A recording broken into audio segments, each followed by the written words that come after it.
We have Wendy Williams on the line. Good morning, Wendy. Good morning. Hi, everybody. Hi, Charlemagne. Peace, Wendy. And Wendy's niece, Alex, is on as well. Alex, you're going to be talking too, right? Hey, Alex. That's my niece, Alex.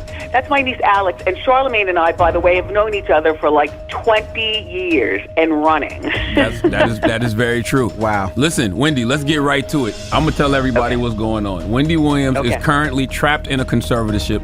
If you don't know what a conservatorship is, it's when someone is in charge of making decisions on your behalf, but usually because the conservatee is not able to make decisions for themselves. Wendy can make her own decisions. She is not cognitively impaired. She is not incapacitated. She is being taken advantage of. Right. Wendy, tell us what's going on. Well, first of all, to start with, my niece Alex knows a lot as well, you know, but I am not cognitively impaired, you know. Welcome to another episode of the Neoliberal Round Podcast. I'm Renaldo McKenzie. I have with me Donte Nelson, and he's working on an article entitled Wendy Williams' Guardianship. Wendy Williams was recently on the Breakfast Club talking with Charlemagne via phone with he and his guests, and there's another lady connected with Wendy Williams by the name of Alex that was there. And boy, they berated Sabrina, the Guardian. Yes, Alex was her niece. Alex is the niece. They berated her. Welcome to the show. How are you, Donte? Well, I'm doing great. How are you? I'm doing very well. You wrote an article saying that Wendy Williams, a prominent television personality, has recently voiced strong objections to her ongoing guardianship, asserting that she's being held hostage and refuting claims of cognitive impairment. This situation has sparked significant public discourse, drawing parallels to other high-profile conservatorship cases, and raising questions about the ethics and legality of such arrangements. Of course, in your story, you wrote that Wendy Williams rose to fame as a radio DJ and later as the host of The Wendy Williams Show, which aired from 2008 to 2022. Her candid commentary and engaging personality garnered a substantial following, might I say eccentric. However, in recent years, Williams has faced numerous health challenges, including a diagnosis of Graves' disease, lymphedema, and complications related to substance abuse. These health issues led to multiple hiatuses from her show, and eventually its conclusion in 2022. Now, in early 2022, concerns about Williams' health and financial well-being prompted Wells Fargo to freeze her accounts, citing potential financial exploitation. Subsequently, a New York court appointed a temporary financial guardian, Sabrina Morrisey, in March 2022, a decision confirmed in May of the same year. Now, in reports indicated that William was diagnosed with frontotemporal dementia and aphasia in 2023, conditions that can affect cognitive functions and communication abilities.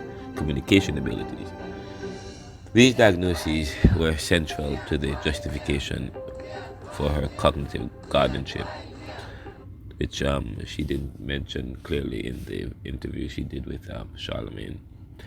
Yeah, she did not. She left out a lot of information, and she did not answer the question at all. There's a lot of holes in. She went around the question. She went around the question. They asked, how did she get into this guardianship, and what led to this? She is at now, and she started talking that she's in. She started talking about her divorce, and then somebody interrupted her, and that was it.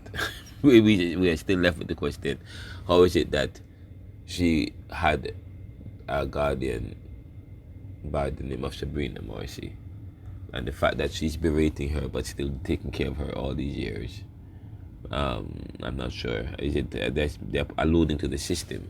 How does this happen, though, Wendy? How does this happen, Alex? How does she end up in a guardianship where, you know, these people have so much control of her life? Because it's not like she does not have family. She has you, Alex. Mm-hmm. She has her son, Kevin Hunter Jr. Like, she has family. So how does this happen? Go ahead, Aunt Wendy. No, I was going to say, you know what? My life, and Charlemagne, you know about my life, you know what I'm saying? Mm-hmm. To get divorced was, as far as I'm concerned, was a 100% fabulous thing, you know what I'm saying?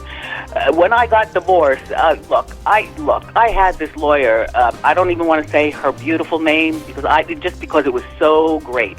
I've gotten a divorce like nobody else has gotten a divorce, and I don't want to talk about it, but Alex, you know about that, and Charlemagne, did I ever tell you about my divorce? You did, and I don't want to know nothing. I don't know anything. Okay? Right. That man has tried to ruin me several times already. No. Look, it's bigger than that. But look. When I got divorced, right? I moved to New York, you know what I'm saying, as opposed to in New Jersey, I was solo, just me and my cats, you know what I'm saying? I got these 2 twin cats who, by the way, my cats have been sold to, and I had no idea until I talked to that person yesterday, you know what I'm saying? And she told me that I no longer have my cats. Anyway, listen, I'm in New York, I'm solo, I'm still doing my show on TV, right? And I'm still doing my show, but I'm still saying, okay, because to me, being on TV was, for me, I'm not going to lie. That was about money. Radio is my root. You understand what I'm saying? Mm-hmm. To be on radio to me is like God sent to me. And I was doing such great stuff back in the day. You know what I mean? Duh, that's an understatement. What are you talking about? But the fact that she had to end her show, it means then she would have to be given, she's on some kind of social security. I believe that she's on social security. There was some kind of disability. She got some payout from disability. And because of that, and their monitoring, and because of all of the mental health challenges and so on, there's a lot that we are not being told because of HIPAA laws and so on. So we won't disclose too much of it. But tell me, what are some of the high points of the article? You talk about Williams' public denial of cognitive impairment. You said despite the medical assessments, Williams has publicly contested claims of cognitive impairment in the interview on The Breakfast Club in January of 2025. And she stated unequivocally that I'm not cognitively impaired. She described her experience on the guardianship as akin to imprisonment, highlighting restrictions on her personal freedoms, including limited access to communication devices and the inability to visit her father on his 94th birthday.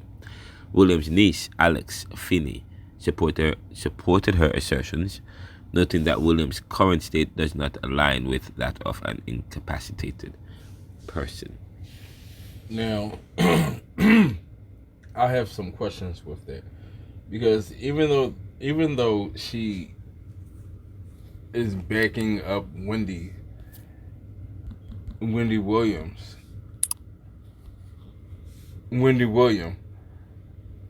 it's still not clarifying anything, because if she have medical records that are stating that, then what can we say? And how is she stating that the guardian is treating her unfairly? I want to see the medical records. I want to see Wendy Williams medical records. The fact of the matter is, I don't know how they can have a relationship, how Wendy can have a relationship with a guardian who she and her family continues to berate and to ridicule. I'm not sure what kind of relationship this is. That's one. The second thing is, yes, Wendy Williams is legally incapacitated and permanently disabled due to dementia. They said her she has court-appointed guardian, Sabrina Morrisey, has stated that Williams is cognitively impaired and permanently disabled. Sabrina cannot make that determination. Okay, Sabrina is there because they made that because some professional made that determination. That's the first thing. she's a home health aid worker or whatever the case is, or or she's appointed by the courts to have to provide care for her and to oversee her financial and decision making. Now, the courts can make a decision to change that person and replace her with somebody else if they determine the person is not executing the job well. There has been no indication that this person is mistreating her. Well, I don't know, but obviously the relationship is venomous. Of the guardianship, they even use the words guardianship abuse. What do you think of that? Well, first of all, me and the person that you were just talking about, this guardian person, we watched that 4-part thing on TV together. She was the one who wanted to do that. You understand what I'm saying? Mm-hmm. So I'm watching and writing things down, and she's watching and writing things down, and I saw her. I saw all of that, by the way. And what do I think about being abused? Listen, look. This system is broken. That this system that I'm in, this system has falsified a lot. You know what I'm saying? They said you're cognitively impaired and you're incapacitated. Do I seem that way?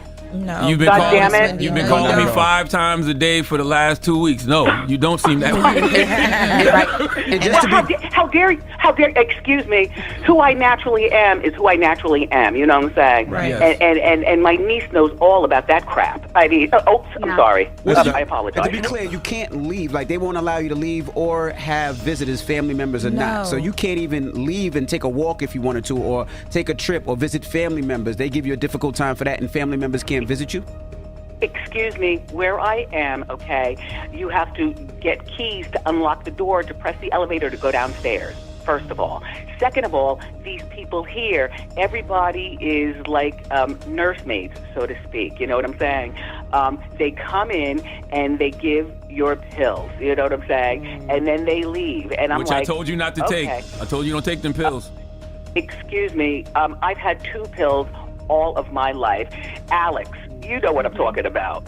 Yep. You know what I'm saying? I know exactly what you're talking about. Excuse me, there are 7 pills. I have no idea what is this pill doing. What is it going to... Listen, I haven't been to a pill person in a matter of long time. You know what I'm saying? Mm-hmm. And to the point where, excuse me, doctor, can you tell me what this pill is for? Excuse me, doctor, what pill do you understand what I'm saying? Right. Yes. Look, for the last 3 years, I have been caught up in the system. This has been 3 years I'm caught up in this system. Alex, go talk. Talk, yeah. Alex, talk. No, I mean, for 3 years, this is the reality. This has been our lives. So, but specifically her life. She can call us. We can't call her. I'm not sure why the family is not involved in the care and the guardianship. Why they can't be? I'm not sure why. Maybe because of the terms of their agreement. Maybe because as I said to you, she has she's diagnosed as having mental health. She has a dual diagnosis. She has mental health and drug and alcohol issues. So she's unable to work. If she's incapacitated, she can't work. If she can't work, that means she's entitled to getting money, some kind of payout from the state, and that comes with certain restrictions. So probably that's what's happening. That's what we are knowing. But that's not what they're telling us. Okay. But we are more evil. Charlemagne knows the system, but I'm intricately in.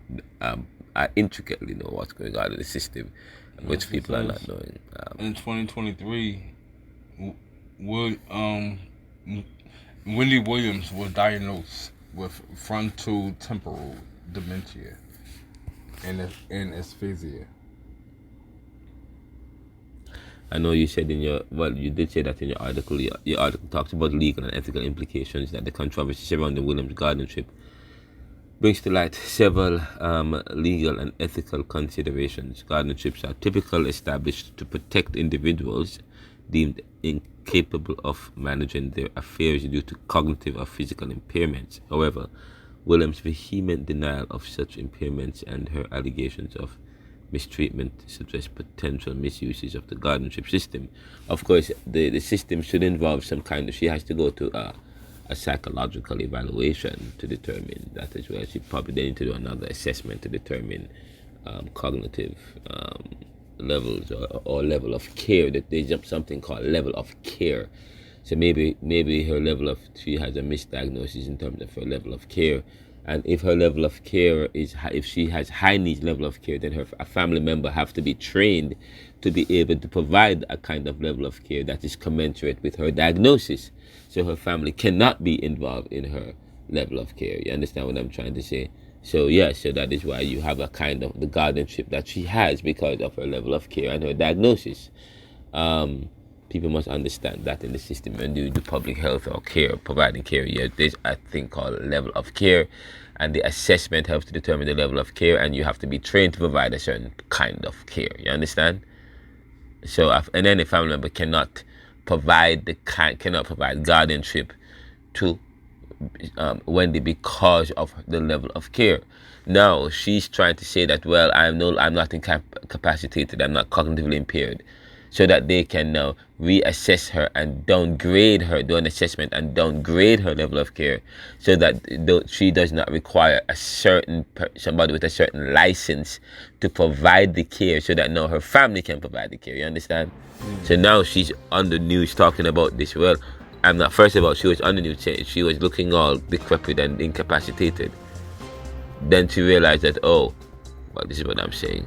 Now she's realizing, well, no. They're saying to her, no, your family can't provide the care because of your level of care. Now all of a sudden she is not mentally impaired. She's fine.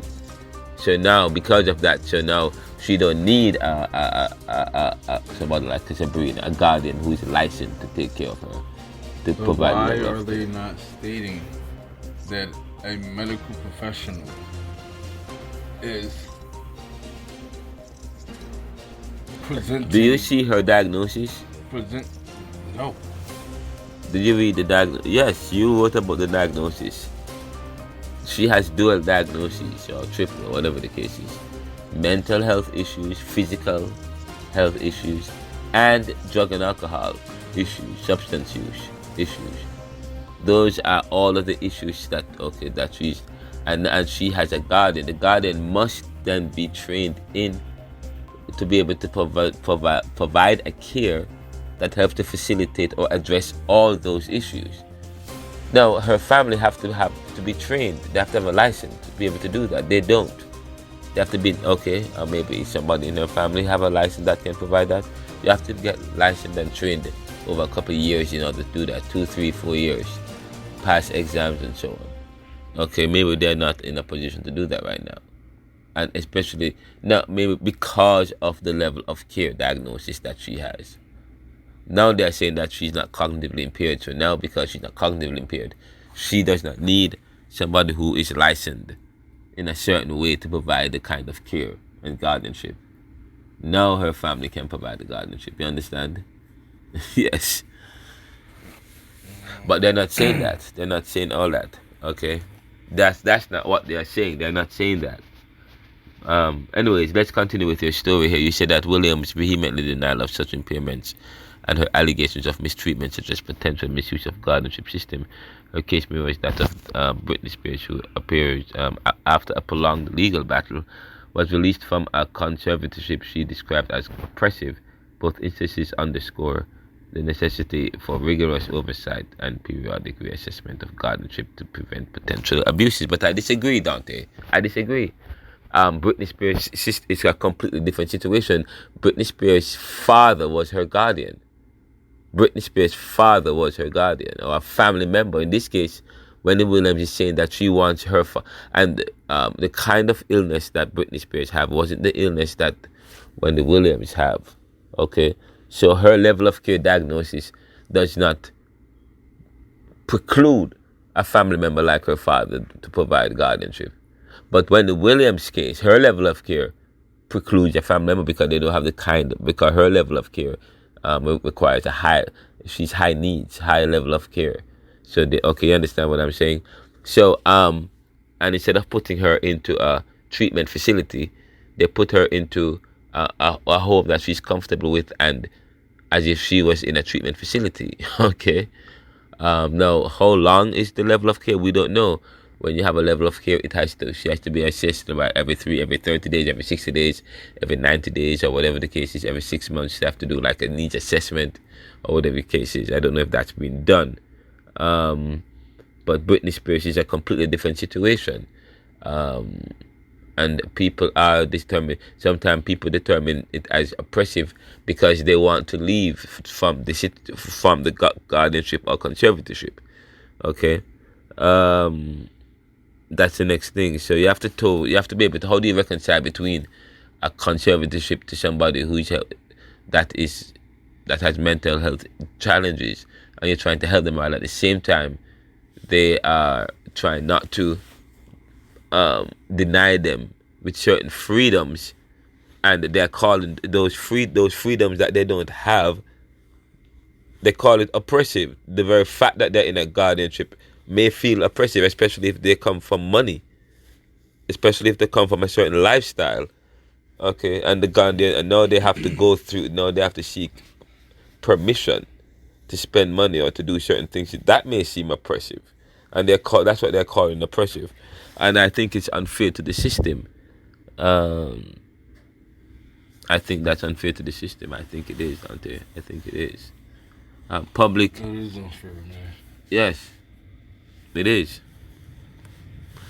But you also state in the article, public and familial support in response to Williams' revelations. Her family has initiated efforts to terminate the guardianship. A GoFundMe campaign.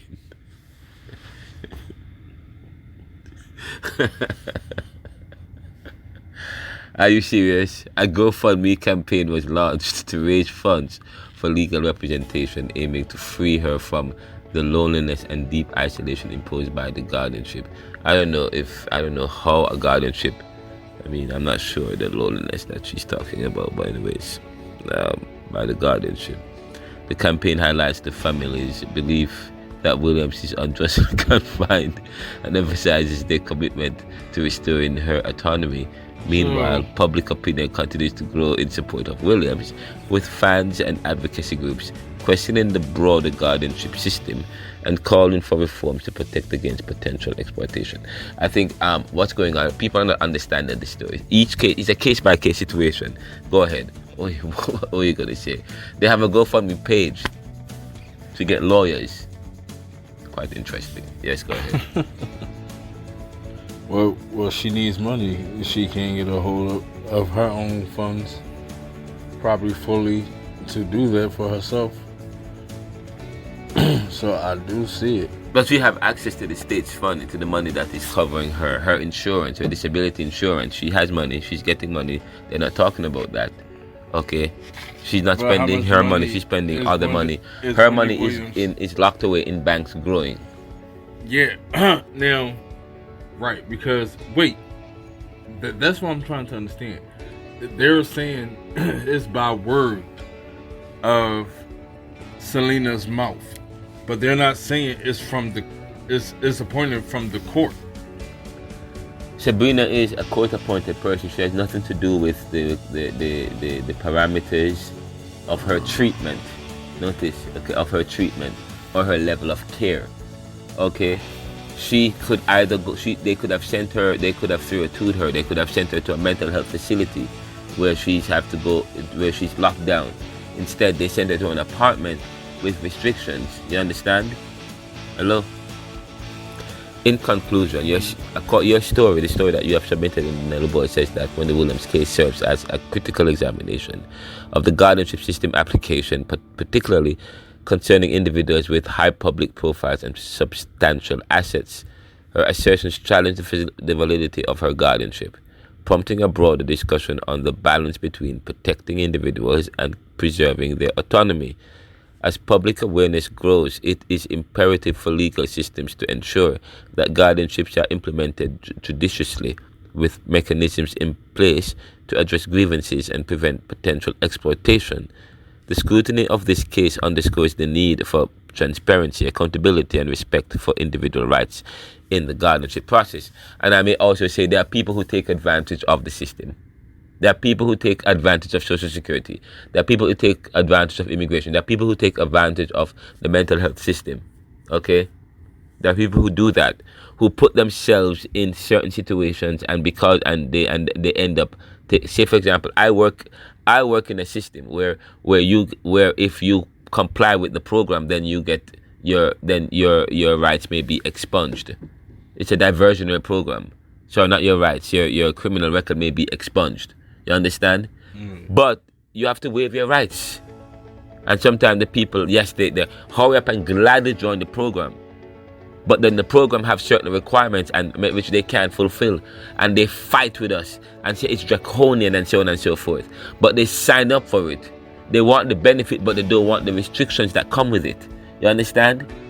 That's what's going on here. These people, they want the benefit, but they don't want the restriction that come with it. Wendy Williams and many of these high-profile people. Okay? Yeah, but that's the thing. She might have a problem because I think that she's holding a lot of things out. One thing, if that court appointed that means that she has a file of medical records showing that she's unstable and so forth. Yeah, I tell you, she has to do a level of care assessment, and the level of care assessment will make a determination that she needs a level of treatment, a kind of treatment. The treatment might say she needs inpatient, but instead of sending her inpatient, they send her home, okay, and she gets inpatient services at her outpatient at her home, but it's like inpatient, and she's appointed with a guardian who takes care of all of her needs and so on and so forth. You understand? That's what's going on. So instead of sending her to an inpatient facility, they send her home or to an apartment, to an expensive or to a nice apartment where she have like a hotel, and she has servants who gets her stuff what she needs, and anything she wants she gets it still. Okay, and the state pays them. Okay, not her money or her insurance, whatever the case is. You understand what I'm trying to say? Yeah. Good. Okay. People must be careful about how we're talking about the system and how the system, but they're not telling you everything. And people don't understand how the system works. This is the Neoliberal Round Podcast. We know how the system works. Okay? We are very in tune with how case management and how public health management works, and mental health. Okay, we can have a conversation about it, but some conversation I cannot have because of where I sit and what I do. This is the Neoliberal Round Podcast. Any last words, Donte? We actually listened to the Charlemagne clip earlier. We have to probably play it again so that people can hear it. Yes. This is the Neoliberal Round Podcast, coming to you live from Philadelphia, Pennsylvania. I'm Renaldo McKenzie, the creator and host of the Neoliberal Round Podcast, the president and creator of the Neoliberal Corporation. And with me, of course, is Donte Nelson, guys. Donte Nelson, who is the contributor of this story, and he's also available in the Neoliberal Journals at neoliberal.com. Please visit us on any stream at anchor.fm/neoliberal. Support us at anchor.fm/neoliberal/support. We're also available on YouTube at Renaldo McKenzie. Please visit our store page again at store.neoliberal.com. Check out our books that's on the horizon and on neoliberalism that's available. Please phone us at 445-260-9198. Email us at info@neoliberal.com.